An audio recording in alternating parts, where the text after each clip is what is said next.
মানুষের আল্লাহ ছাড়া আপন বলতে কেউ নাই, এটা আমি ফিল করেছি। আল্লাহ পাক ছাড়া একজন মানুষের সত্তাগত আপন, আপনার সত্তা আত্মাগত আপন বলতে আসলে কেউ নাই। যারা আছে আমাদের আশপাশে সবাই সবার স্বার্থে থাকে, সবাই সবার প্রয়োজনে থাকে। প্রয়োজন শেষ হলে আপনাকে চিনবেও না অনেকে। আপনি আমি যখন ইন্তেকাল করব, এমন হবে 40 দিন পর কেউ আমাদের কবর জিয়ারত করবে কিনা সন্দেহ আছে। এগুলো বাস্তবতা। আর আমরা বোকা কেন জানেন? আমরা এই দুনিয়ার মানুষদের স্বার্থেই, আমার আশপাশের মানুষগুলোর স্বার্থেই সারা জীবন আল্লাহর বিরুদ্ধে চলি, হারাম খাই, সুদ খাই, ঘুষ খাই, দুর্নীতি করে ওদের মুখে হাসি ফোটানোর জন্য। যেই মানুষগুলো আমাকেই চিনবে না পরকালে, দুনিয়াতেই মারা গেলে আমাকে চিনবে না, তো সেই মানুষগুলোর জন্য আমি আল্লাহর বিরুদ্ধে চলে যাই। আমরা বোকা না? আর দেখবেন যেসব পুরুষের সৎ থাকতে চায় তারা শেষ বয়সে খুব একা হয়ে পড়ে। খেয়াল করে দেখেন, যে পুরুষটা সৎ থাকতে চায় শেষ বয়সে গিয়ে দেখবেন তারা খুব একাকিত্বে ভুগছে। আর এখন একটা কমন সমস্যা, এটা অনেক প্রবীণ মানুষ যারা আছেন তারা কিন্তু একাকিত্বে ভোগেন, খুব একাকিত্বে ভোগেন। স্ত্রী দেখছে না, সন্তান খোঁজ খবর নিচ্ছে না, বন্ধু বান্ধবরা নাই, হ্যাঁ, বৃদ্ধাশ্রমে গিয়ে পড়ে আছে। পরিবারগুলোতে এখন পুরুষ নির্যাতন বেড়েছে আর কি। হ্যাঁ, কথা একটু ভিতর থেকে বোঝার চেষ্টা করবেন। হ্যাঁ, নারী নির্যাতন তো আছেই, আমরা জানি। এমন দুশ্চরিত্রের লম্পট অনেক পুরুষ আছে সমাজে, যৌতুকের জন্য মেয়েদেরকে চাপ দেয়, স্ত্রীদেরকে চাপ দেয়, তাই না? শারীরিক মানসিক নির্যাতন করে না? মেয়েদের প্রতিও চরম নির্যাতন হয়, কিন্তু পুরুষদের উপরেও কিন্তু দিন দিন নির্যাতন বাড়ছে। আমরা কিন্তু এই সেন্সে বোকা হয়ে গেছি। চালাক হব কখন? যখন আমরা আমাদের দুনিয়ার প্রতিটা কাজ আল্লাহর সন্তুষ্টির জন্য করব। দুনিয়ার প্রতিটা কাজ যদি আমরা আল্লাহর সন্তুষ্টির জন্য করি, তাহলে আমরা কারো ব্যবহারে কথায় কষ্ট পাবো না ইনশাআল্লাহ। কারণ আমাদের সলাত, ইন্না সলাতি ওয়া নুসুকি মাহইয়ায়া ওয়া মামাতি, আমাদের সলাত সব স্যাক্রিফাইস, জীবন মৃত্যু কার জন্যে? আল্লাহর জন্য। এখন আল্লাহর কাছে আমার এক্সপেকটেশন থাকবে যে আল্লাহর কাছে আমি চাই, কোনো মানুষের কাছে কোনো এক্সপেকটেশন নাই, তখন আপনি কষ্ট পাবেন না। জীবনে সুখে থাকার ফিলোসফি অফ হ্যাপিনেস হচ্ছে এটা।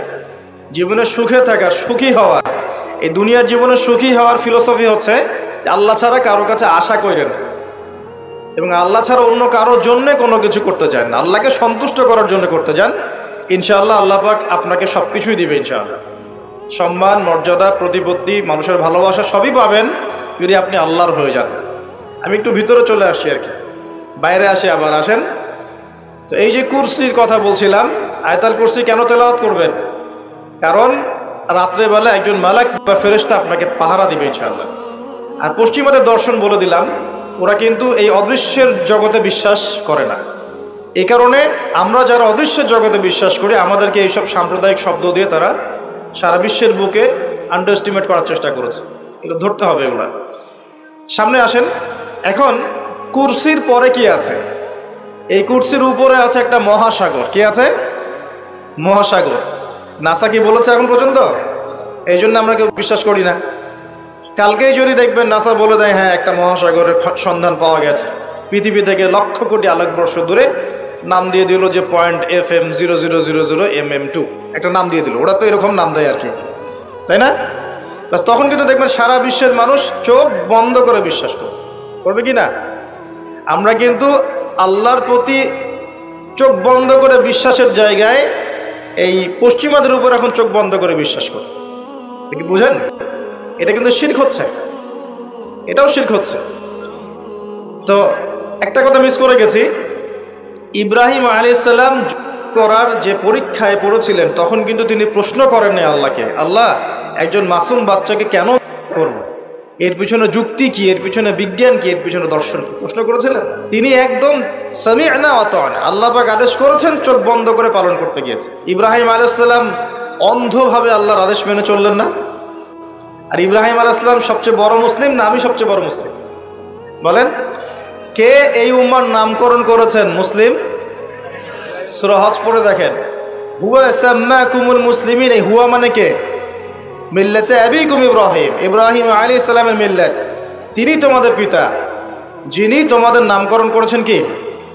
মুসলিম। আর আমাদের আদি পিতা হচ্ছেন আদম আলাইহিস সালাম। তো দেখুন প্রিয় ভাইরা, এই মহাসাগরের উপরে আছে কুরসি, যার কথা আমি বলতে গিয়ে এখানে আসলাম। ইবনে সাইয়্যিদ কি বলছে, সে কি দেখে মনে আছে না ভুলে গেছেন? ইবনে সাইয়্যিদ কে? নবী সাল্লাল্লাহু আলাইহি ওয়াসাল্লাম যাকে ইনভেস্টিগেট করছেন মদিনায়, কোথায় একটু খেয়াল রাখেন, তামিমদারি দ্বীপে দেখে আসছেন। কোথায় দেখে আসছেন? দ্বীপে। আর নবী সাল্লাল্লাহু আলাইহি ওয়াসাল্লাম ইনভেস্টিগেট করছেন কোথায়? মদিনায়। আচ্ছা, তো এখন এই ব্যক্তি বলছে আমি আরশ দেখি। নবী সাল্লাল্লাহু আলাইহি ওয়াসাল্লাম বলে আরশ কোথায়? সে বলছে আরশ পানির উপরে। কোথায়? পানির উপরে। তখন নবী সাল্লাল্লাহু আলাইহি ওয়াসাল্লাম বলছেন তুমি তো তাহলে শয়তানের আরশ দেখছো। কার আরশ দেখছে? শয়তানের কিন্তু আরশ আছে, শয়তানেরও কিন্তু একটা আরশ আছে। কোথায় এটা জানেন? সমুদ্রের উপরে। অনেকে বলে যে ভাই বারমুদা ট্রায়াঙ্গেলে আছে নাকি, এটা আমরা জানি না, এভাবে বলা যাবে না, এটা আমরা ব্যাখ্যা করতে পারবো না, আল্লাহ ভালো জানেন। তো এখন শয়তানও কিন্তু সিংহাসনে বসে, দিন শেষে বসে ওর যে চেলা চামুন্ডা যারা আছে ওদেরকে ডাকে, ডেকে বলে আজকে কি করাইছো তোমরা? একজন বলে যে আমি তো জেনা করাই দিছি দুজনের মধ্যে, আমি মদ খাইয়েছি মানুষকে, আমি মানুষকে পরকীয়া লিপ্ত করেছি, আমি একজনকে একজনের বিরুদ্ধে উস্কে দিয়ে হত্যা করিয়ে দিয়েছি। এরকম করে শয়তানরা বলতে থাকে। তো ইবলিস বলে না, তোমরা তেমন কোনো কাজ করতে পারো নাই। ইতিমধ্যে একজন শয়তান এসে বলে যে আমি একটা কাজ করেছি। কি কাজ করেছো? যে আমি একটা পরিবারের স্বামী স্ত্রীর মধ্যে বিচ্ছেদ ঘটিয়ে দিয়েছে। কি করেছে? এটা এখন বেশি হচ্ছে না? বেশি হচ্ছে না? আপনারা খবর রাখেন না মনে হয়, পড়াশোনা করে দেখেন, প্রতি 3-4 মিনিট একটা ডিভোর্সের ঘটনা ঘটে, প্রতি 3-4 মিনিটের মধ্যে। এবার শয়তান তাকে ডাকে, এদিকে আসো, তুমি একটা কাজের কাজ করেছো। তখন নিজের গলার যে মালা বা যেটা আমরা গোল্ড মেডেল বলি, অ্যাওয়ার্ড যেটা বলি, এটা তার গলায় সে পরিয়ে দেয়, দিয়ে বলে তুমি একটা কাজের কাজ করেছো। তার মানে আমরা বুঝতে পারলাম শয়তানের কাছে সবচেয়ে বড় একটা মিশন কি? পরিবারগুলোকে ধ্বংস করে দেয়। খুব সতর্ক থাকতে হবে আমাদের সবাইকে। আল্লাহ পাক আমাদের সবাইকে ধৈর্য দান করুন। আর পরিবার টিকে থাকে ধৈর্যের উপরে। আরেকটা বিষয় বলে দেই, স্বামী স্ত্রীর মধ্যে, যুবকরা এটা উপকৃত হবেন ইনশাআল্লাহ, স্বামী স্ত্রীর মধ্যে শুধুমাত্র ভালোবাসা পরিবার টিকানোর জন্য যথেষ্ট না। স্বামী স্ত্রীর মধ্যে ভালোবাসার চাইতেও বেশি প্রয়োজন হচ্ছে একে অপরের প্রতি বিশ্বাস। কি দরকার? বিশ্বাস না থাকলে ভালোবাসা টিকবে না। প্রয়োজন একে অপরের সম্মানবোধ, একজন একজনের সম্মানটা যেন বোঝে, এবং আনুগত্যের প্রয়োজন আছে। স্ত্রীরা যদি স্বামীদের আনুগত্য না করে সংসার টিকে না, সংসার ভেঙে যায়। বিশ্বাস, আনুগত্য, ভক্তি, সম্মান, শ্রদ্ধা, এর সাথে যখন ভালোবাসা যুক্ত হবে তখন পরিবারটা ইনশাআল্লাহ জান্নাতি পরিবার। লাখ লাখ ছেলে দাঁড়িয়ে একটা পর্দার সামনে দাঁড়িয়ে আছে, গোল কখন হবে এই জন্যে, দেখছেন না? মিডিয়া এগুলো প্রমোট করছে না? বাপখানা এমন যে কত সুখে আছি আমরা, তাই না? কি সুখ আমাদের, খেলা হচ্ছে, আমরা গোল গোল চিল্লাচ্ছি, খেলছে কোন টিম, সেই টিম আমাকেও চিনে না, আমার দেশের নামও জানে কিনা আল্লাহু আলাম।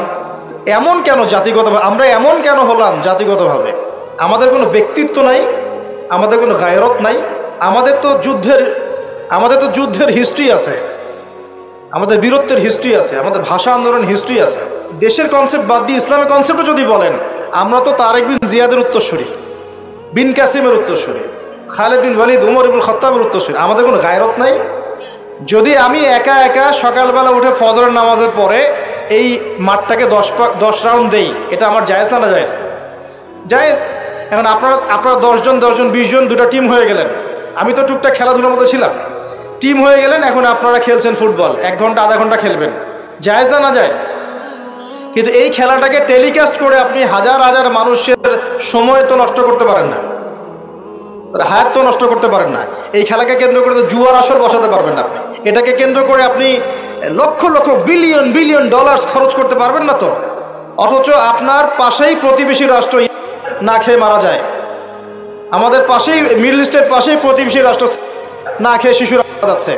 প্রতিবেশী না খেয়ে থাকে, আমি পেট ভরে খাই, আমি মুমিন নাকি? প্রতিবেশী না খেয়ে থাকে আর আমি পেট ভরে খাই, আমি কি মুমিন নাকি? আর সারা বিশ্ব এই দিকে মানুষকে ফোকাস করে রেখেছে, বিশ্বের একটা অংশ এই দিকে ফোকাস করে রেখে তাদের এজেন্ডাগুলো ঠিকই বাস্তবায়ন করছে না। রমজান মাস আসে, দেখবেন রমজান মাস যখনই আসে দেখবেন যে নির্যাতন বেড়ে যায় উম্মার উপর। যে সময়ে উম্মার ইকোনমিক অবস্থা ভালো না, সামরিক অবস্থায় তাদের মুখাপেক্ষী হয়ে থাকতে হচ্ছে, যে সময় আমাদের ভিতরে পলিটিক্যাল বিরোধগুলো দেখা দিচ্ছে, আমরা ইউনাইটেড হতে পারছি না, যে সময় যুব সমাজরা মাদকে আসক্ত হয়ে আছে, পর্নোগ্রাফিতে আসক্ত হয়ে আছে, দ্বীনের ইলম কালাম অর্জন করছে না, নামাজ ঠিক মতো পড়ছে না, কুরআন তেলাওয়াত করা শিখছে না, যে সময়ে ইভেন আলেম ওলামাদের মধ্যে ঐক্য দেখা যাচ্ছে না, যে সময়ের মধ্যে আমরা পরিবারগুলোর ভাঙন দেখতে পাচ্ছি, আমাদের পরবর্তী প্রজন্ম কোন পরিবেশে বড় হবে সেই নিশ্চয়তা দিতে পারি না, এই সমাজটা পরিবর্তনের দায়িত্ব আমাদের কারো ঘাড়েই নাই। শুধু কি পলিটিশিয়ানদের দায়িত্ব? শুধু কি প্রশাসনেরই দায়িত্ব? আমাদের সবাইকে নাকে তেল দিয়ে ঘুমানোর জন্য পৃথিবীতে আসছে? এই যুব সমাজ তো জানেই না, বোঝেই না ওদেরকে কি কারণে এই পৃথিবীতে পাঠানো হয়েছে। সে যে মুসলিম, তার যে দায়িত্ব কর্তব্য আছে, আল্লাহ পাক যে তাকে সৃষ্টি করেছেন তার ইবাদত করার জন্য এবং আল্লাহর জমিনে দিনটার প্রচার প্রসার ঘটানোর জন্য, তার কোনো ফিকির আছে? একটা পর্দার সামনে দাঁড়িয়ে সে আধা ঘন্টা, 1 ঘন্টা, 1.5 ঘন্টা সময় নষ্ট করে ফেললো, তার ফিজিক্যাল কোনো উপকারও কিন্তু নাই। আছে? কোন জায়গায় আপনি বাচ্চাকে রেখে যাচ্ছেন চিন্তা করে দেখিয়ে একবার। একটা ছোট্ট বাচ্চার ইজ্জতের কোনো গ্যারান্টি পাচ্ছি না আমরা। মানুষ কোন জায়গায় চলে গেছে দেখেন। মাদক অ্যাভেলেবল হয়ে গেছে, ফটোগ্রাফি দেখে না 5% ছেলেও পাওয়া যাবে না। আর যারা দেখে ভিতর থেকে এরা পশু হয়ে গেছে। এর কাছে একটা বাচ্চাকে দিলেও সে রেপ করে রেখে দিবে। চিন্তা করে দেখেন না, বিগত 50 বছরে ধর্ষণের সংখ্যা বেড়েছে না কমেছে? কি পরিমাণ বেড়েছে? বেড়েছে কি পরিমাণে? পর্নোগ্রাফির পরিমাণটা কি পরিমাণ বাড়ছে? মাদক কি পরিমাণে বেড়েছে? এখন এই দায়িত্ব শুধু প্রশাসনের না, শুধু পলিটিশিয়ানদের না, আমাদের সবার দায়িত্ব আছে তো। আমরা যদি যার যার জায়গা থেকে দায়িত্ব পালন করতে আজকে পিছুপা হয়ে যাই, বিশ্বাস করেন আগামী 10-20 বছর পরে আমাদের সন্তানরা একটা ভয়ঙ্কর বিশ্ব দেখবে আসে। এমন একটা বিশ্ব দেখবে যার দুঃস্বপ্নের মতো কল্পনাই করে নাই। আল্লাহ আমাদেরকে বোঝার তৌফিক দান করুন। আমি হয়তো কিছুটা ইমোশনাল হয়ে বেশি কথা বলে ফেললাম, ভুল ত্রুটি হলে মাফ করবেন।